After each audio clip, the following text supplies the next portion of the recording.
Hey everybody, it's Beau Beery with Coldwell Banker Commercial. Today I want to talk about lowballing and whether or not it's a good strategy. Lowballing, of course, is when you come in way under either asking price or the true market value. And is it a good strategy? Pretty much never. It just starts off negotiations in a really difficult manner. People kind of get very standoffish right away.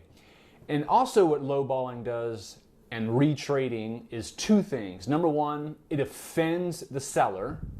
And number two, offending the seller then brings in the ego. And egos are really powerful in this business, especially when you get into multifamily business or investment sale business or any larger transactions. It's not about the money. Once you get ego involved, profitability goes out the window, a great sell price goes out the window. All financial sense doesn't matter anymore because you've insulted them. And in the multifamily business and in the income producing business, these are folks who are typically pretty successful, and it's not about the money for them.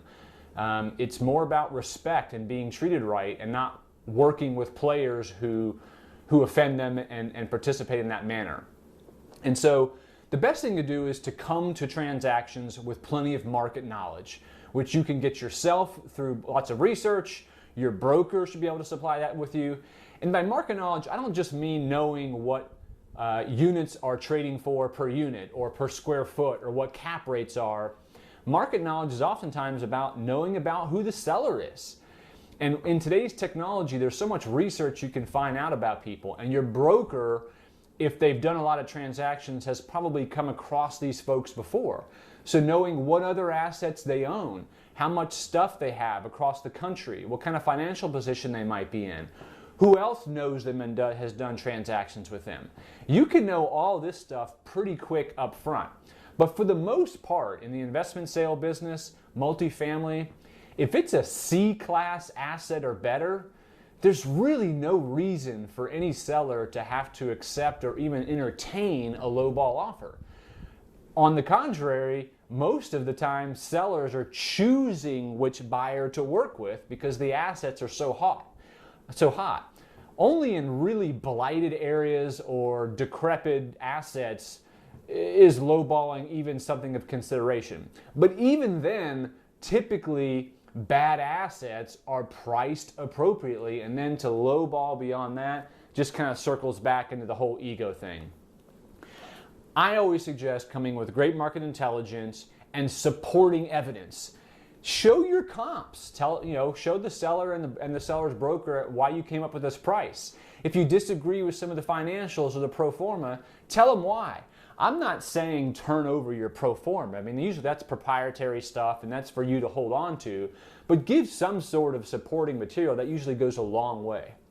But here's the big thing to take from this conversation, okay? Reputation in this business can make or break you. And let me tell you what I'm talking about.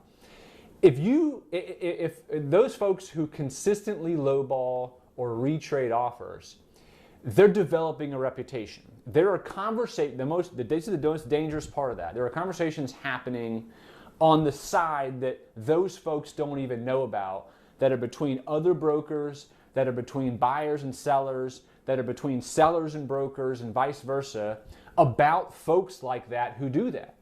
They're warning each other about transactions. And I'm telling you, man, that stuff spreads like wildfire. And and reputations are very hard to overcome. And so especially those of you starting out in the business or who are just frustrating that you haven't bought something, all of a sudden you kind of change your game. You just don't want to get into that type of reputation where you're lowballing on offers consistently, or you retrade a deal later on, or you're just treating people in an inappropriate manner. It spreads. It's very hard to overcome. I suggest against it big time. Do things right on the onset and consistently, and I'm telling you, deals will pour your way because people like working with folks who treat everyone fairly and come in with supporting evidence and market intelligence. Thanks for listening. Have a great day.